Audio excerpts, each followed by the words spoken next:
In this exercise tutorial, I'm going to be taking you through how to do the rotary stability plank.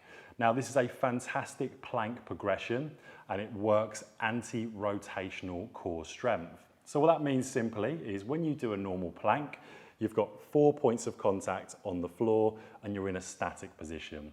Whereas with the rotary stability plank, you've got 4 points of contact on the floor and then you bring one elbow 1 to 2 centimeters off the mat, 2-second hold, back down and do exactly the same on the other side.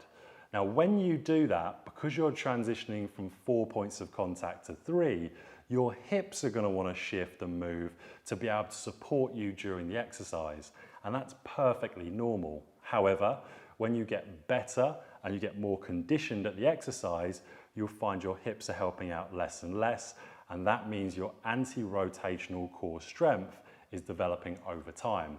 Now, firstly, we're going to get into the plank position, and this mat is a really good guide because I'd start clients off with their feet wider than the mat. The hardest variation would be to come into what I call train tracks with the elbows, so the elbows completely straight, and an easier variation is to bring your elbows into that position where you would generally put your hands together in a plank.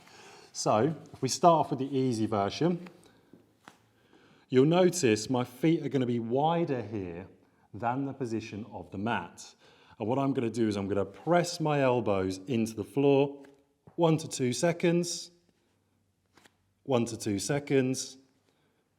And each time I'm just hovering off the floor with my elbows.